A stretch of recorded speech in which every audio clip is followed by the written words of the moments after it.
folks, Keith here from Commander Hoop Celtic. So today it's been an emotional day for us Celtic fans because we lost the greatest captain.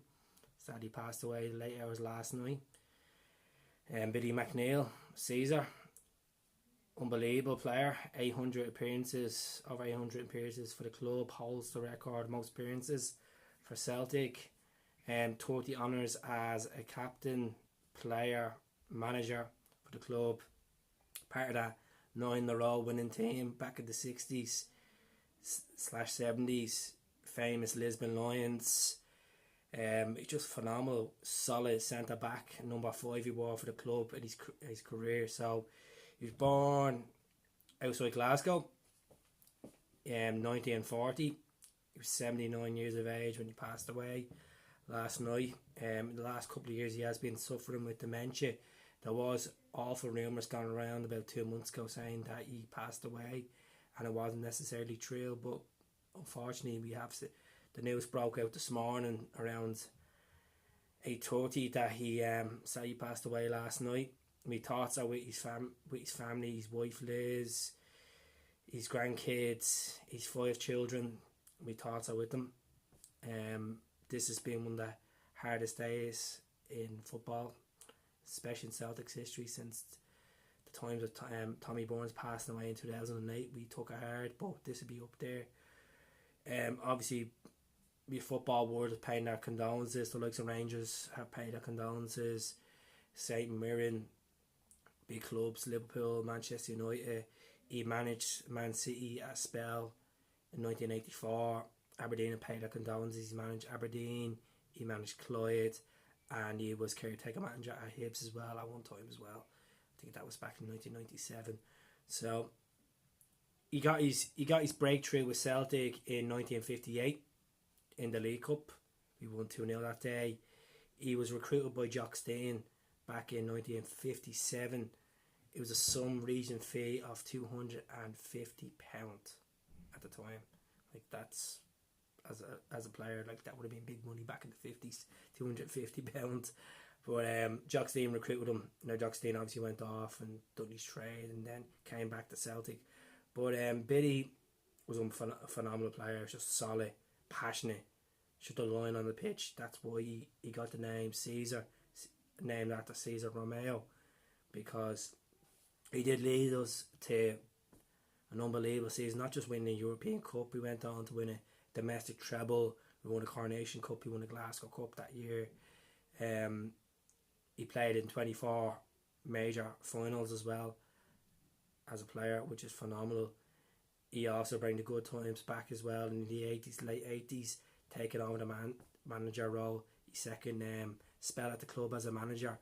1987 he came back, the centenary year, went on to win the domestic double. Obviously the beloved Scottish Cup final we went on to win in 1988, and then the league as well. So he brought through some good players through the youth system as well. Signed some good players. Obviously, I know Paul McStay was there since 1981, but he got some amazing football out of Paul McStay in the spells at Celtic as well.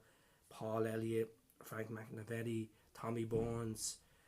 But he's in heaven now. He's in a good place now. He's in a place with the likes of Tommy Burns, Jock Stein, Jimmy Johnston, Gemmell, some big players, Sean Fallon as well, Willie Fernie. The names go on and on, but there are no other players that were close with Billy McNeill, big time. But he scored in the Scottish Cup final for us as well to against Dunfermline, a 3-2 win. He scored a bullet of a header as far as we remember.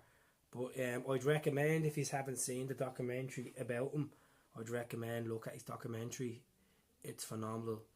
He was also got to a European Cup final as well in 1970 against Feyenoord, and then he had to hang up the boots in 1975. His last game was in the Scottish Cup final. He basically in that Scottish Cup final, when we got the victory, he was lifted up by the players, went around the pitch like a kind of a lap of honour, and they went on to lift that Scottish Cup as well. But he had a big mop up here, good dresser as well. He wasn't camera shy at all. I'll always remember the and 2007 A shirt, which I have behind me. He done the presentation with that with the likes of McManus, Darren O'Day, Nakamura. He was in that presentation as well. He got an MBE, sorry, not an MBA, an MBE as well for these heroics.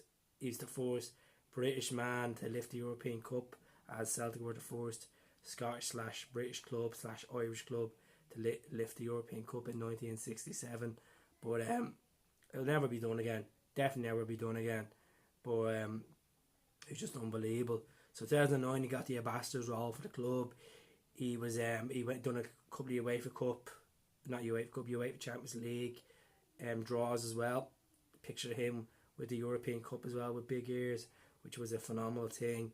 But it's upsetting today. It feels like how I feel about it today. It feels like I lost my granddad. That's how I feel, because a lot of people look up to him. Great idol, phenomenal player. Played 29 times for his country, for Scotland. Scored 3 goals. Played for Scotland in the late 60s/70s. He's just unbelievable. Just an unbelievable man.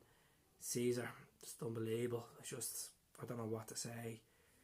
Like, 9 league titles as a player, 7 Scottish Cups, 6 League Cups, the European Cup. In the early 60s, he won the Scottish Football Writers Association Player of the Year. As a manager, 4 league titles, the 2 spells he was there, 3 Scottish Cups, the League Cups. Managed Villa, Aberdeen, Clyde and Hibs. And he also had a great relationship with Danny McGrain as well. But obviously Danny took the captaincy after when Billy left. But it's just unbelievable. He got a statue a couple of years ago. A statue on Celtic Way of Billy McNeill, 2015.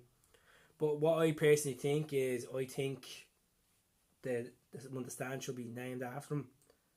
Definitely, I think obviously with the Jock Stein stand, the Lisbon Lions, but the Billy McNeill stand should be in there as well, because he goes down as the greatest captain. Like, there's no one that be near the levels. Obviously, we had our greats of Neil Lennon, Danny McGrain, Scott Brown, but these all looked at him as like, he's just the best, and he will always be the best, without a doubt.